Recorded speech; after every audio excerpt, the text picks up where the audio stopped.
All right, today we're diving into this incredible, timeless folk tale straight out of Ottoman Istanbul. It's a classic story, really, about a friendship that gets totally shattered by greed, and a revenge plot so brilliant it spans an entire generation. And this quote, wow, it just gets right to the heart of it, doesn't it? The glitter of wealth had blinded him. It's this powerful, timeless warning about how the lure of a massive fortune can poison even the strongest friendships and turn someone you trust into, well, a cold-blooded killer. Okay, so let's set the scene. We're in the bustling, vibrant city of Istanbul during the reign of the pretty fair-minded Sultan Murad. And at the absolute center of our story, you've got two guys whose lives are about to get tangled up in the most tragic way imaginable. So first up, you've got Khwaja Yusuf. Now, he's a humble guy, but he has this incredible, profound gift.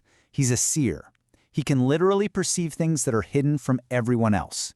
And then, on the other side of the coin, you have Ibrahim Pasha. This guy is the Sultan's Grand Vizier. I mean, we're talking about the second most powerful man in the entire empire. And let's just say he is very ambitious. So Ibrahim hears whispers about Yusuf and his crazy abilities, and his curiosity gets the best of him.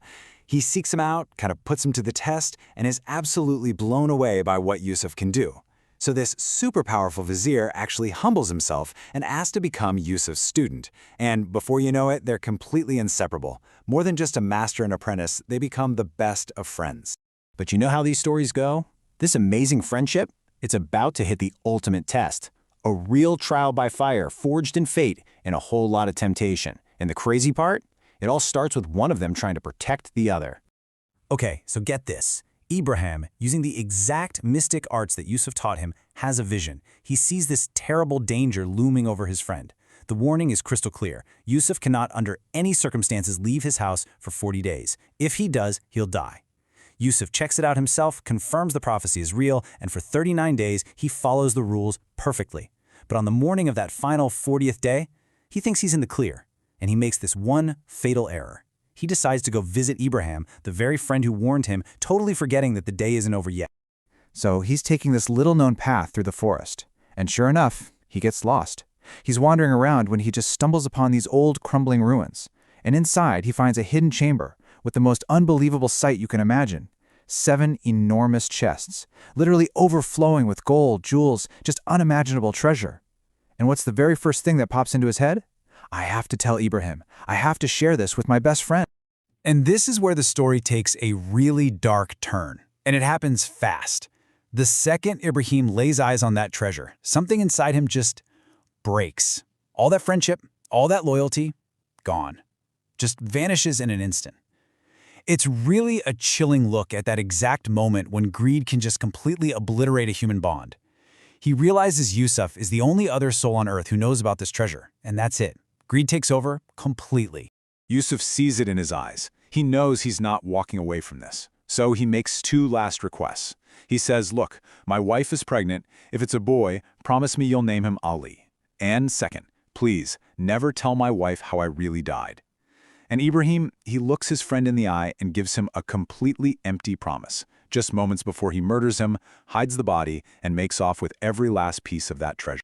So, years go by. Ibrahim uses that stolen wealth to become even more powerful, even more influential, and his terrible secret seems to be buried for good. But secrets like this, they have a way of coming back to haunt you. The story's about to shift gears, focusing now on the son Yusuf never got the chance to meet. Okay, so now we meet Ali. He's only 10 years old. He's grown up poor, but he is incredibly smart. One day, he finds this old book that belonged to his grandfather. And this is not just any old book. As he starts to read, the mystic words on the page reveal the whole horrifying story, the hidden treasure, the betrayal, and the name of the man who murdered his father, the Grand Vizier, Ibrahim Pasha. And right then and there, this 10-year-old boy swears he will get revenge. And this is what makes Ali so brilliant. He is unbelievably patient. He doesn't just fly off the handle and do something reckless. No, he uses the power from the book to see the dark secrets of the local merchants. He blackmails a weaver, who's the thief, but not for gold, just for enough flour to feed his family. He outs a butcher, who's a murderer, just to get meat every day. He exposes a crooked goldsmith for a little bit of money. For Ali, revenge isn't some hot-headed act. It's a cold, calculated, long-term game, and step one is just keeping his family alive while he plans. And for 2 solid years, that's all Ali does. He buries himself in that book. He doesn't just read it, he absolutely masters it. He takes the natural gifts he inherited and hones them to a razor's edge, becoming even more powerful than his father ever was. We're talking next level. He can literally read people's thoughts now. Okay, so the stage is set. Ali's ready, he's got the power, he's got the knowledge, he's got the plan. The only thing he's missing is the perfect opening. And believe it or not, that opening is about to come from the most unexpected place you could imagine, the Sultan's own troubled mind. So one morning, Sultan Murad wakes up and he's just completely rattled. He knows he had this super important, really vivid dream, but for the life of him, he can't remember a single detail.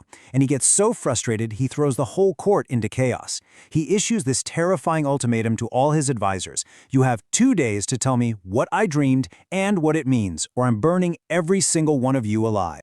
Well, as you can imagine, total panic breaks out. Ibrahim Pasha, desperate to save his own neck, just makes something up. He tells the Sultan this lame story about a giant bird and a fiery pit. The Sultan sees right through it. He is absolutely furious at being lied to and tells Ibrahim his fate is now sealed unless he comes up with the real answer. The clock is ticking. So Ibrahim is completely backed into a corner, absolutely terrified, when a memory sparks. The old seer, his son, Ali. He realizes this kid is his last and only hope.